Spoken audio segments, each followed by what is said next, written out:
We've got some breaking headlines when it comes to Supergirl Season 2, which of course, as we all now know, has found a home, or is that salvation, on the CW. And there is some very good news to be discussed, but also some very bad news. So the good news is that clearly Greg Berlanti and the CW have a lot of faith in the Supergirl show and are working very hard, giving it a Kryptonian level push to succeed as part of its expanding lineup. But the bad news is that they don't have a lot of faith in their viewers, which are primarily male, and that they don't so much feel that they're going to tune in to watch Supergirl. And in an effort to coax those eyeballs over, they've come up with some good ideas, and then also some ideas that are exactly why sometimes guys don't want girls to join the group. All right, so let's get started. The best idea by far and away, the fans, we've been heard, is that Miss Martian is coming to Supergirl. I cannot think of a better headline for Supergirl Season 2. Now, she's going to be played by Sharon Leal, who happens to be a black actress in the same vein as David Harewood, who, of course, wonderfully plays John Jones, a.k.a. Martian Manhunter. So that leads to the question as to whether or not all Martians hiding on Earth, and remember, Miss Martian is a white Martian, not a green Martian like Martian Manhunter.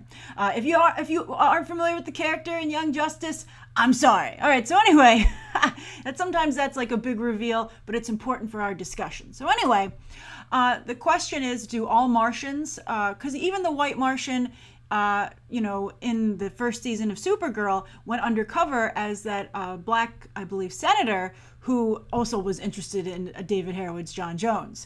So you have a situation where either all Martians go undercover as, black Earthlings, or perhaps she's undercover as John Jones's daughter, right? And that would create an interesting dynamic, because maybe he takes this new Martian under his wing. He's like, okay, I'll look after you and I'll pass you off as my daughter, which is why you are around me all the time. But let's not forget that he already has two surrogate daughters in Kara and Alex, and he's made quite a big deal saying, I will take the place of Dean Cain.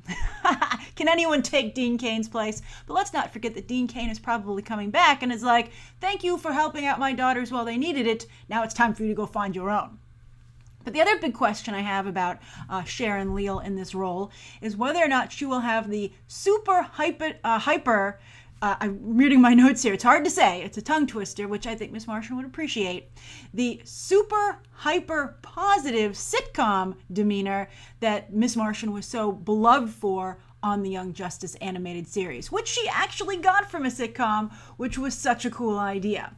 Now, that's also another important thing, and that Miss Martian was loved. Like, Miss Martian's been around for a while, but I think the reason she clicked so much on Young Justice was that she was a great combo of cute and wholesome that got a little bit dark as the show went on. And also, what helps a great character or a character become great? And that's a steamy romance. And she, of course, was involved with Superboy on Young Justice. And it's been confirmed that Mon-El is coming to Supergirl Season 2. He's the one who was in that pod discovered at the end of Season 1.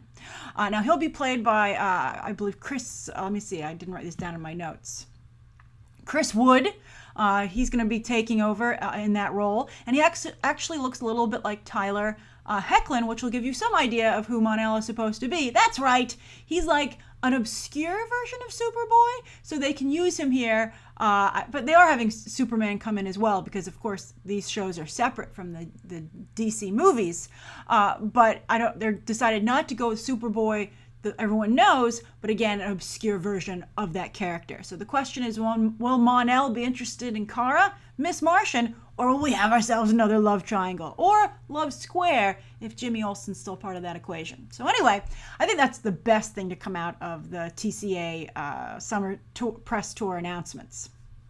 The worst idea, by far and away, is that they want to do a Flash Supergirl crossover again, but this time a musical. And I think that is a really horrible idea, because that is just not going to fit with the audience that enjoys the other CW shows. I think the Supergirl audience is probably going to like it.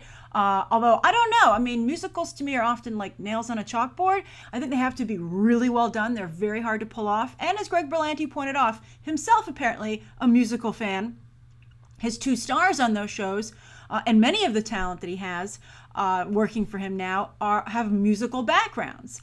But speaking of his 2 leads there, I don't know if it's such a good idea to remind people of their Glee roots, right? So we'll see. And I think even what makes this idea even worse is that they're not going to be singing original songs. I really, if there's one thing I dislike more than musicals, it's jukebox musicals. So we'll see. But I think that this sounds like it's going to go down in infamy. And if people hate watch it, maybe that'll be good, because of course The Sound of Music still remains one of the best live events on television ever, and that was hate watched.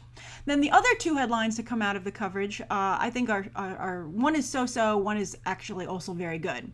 The first is that Kevin Smith is going to direct an episode of Supergirl and also The Flash, but I think they're going to put him on Supergirl. I'm sure they were like, you can do The Flash if you also do Supergirl, and he's like, all right, fine. But I'm sure that one of his demands was that his daughter, Harley Quinn Smith, yes, he named his daughter Harley Quinn, that probably isn't as good as it once was, but I'm sure she will cameo on one or both shows, because one of the things he does right now, he's kind of pulling a Will Smith and Jada Pinkett Smith, and that is push his daughter hard on the rest of us. And then the final thing is that around episode 8 of this year, for all these shows, the 4 nights they've got Supergirl, Flash, Arrow, and Legends.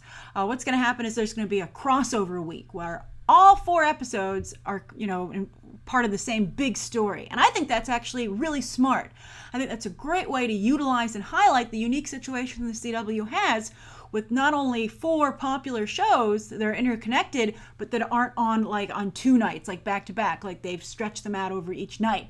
And I mean, I don't watch those other shows, but for that crossover event, that seems like a really fun time to me. And I, as a Supergirl fan, would watch the other 3 shows, but I'm curious. I think Supergirl's going to stay on Mondays, right? So if you want to see the beginning of the event, you have to watch, but I'm curious how Flash, Arrow, and Legends of Tomorrow fans feel about Supergirl being brought into the loop there. So we'll see how this turns out. I'm glad they're working so hard to push Supergirl, but Supergirl, I think tonally is a very different show. I mean, I think it's probably closest to The Flash, but we'll see. I hope it doesn't lose its identity in an effort to blend in with the popular kids, right? And sad to say, Kara is not as popular as the other 3 shows. All right, so anyway, that's my thoughts on this news. What do you think? What are you most excited about? What do you dread happening? And do you think that Supergirl, with these changes so far, do you think Supergirl has a shot at not only surviving, but maybe even thriving on the CW? All right, thanks for going over this with me, and you can check out some more coverage right now.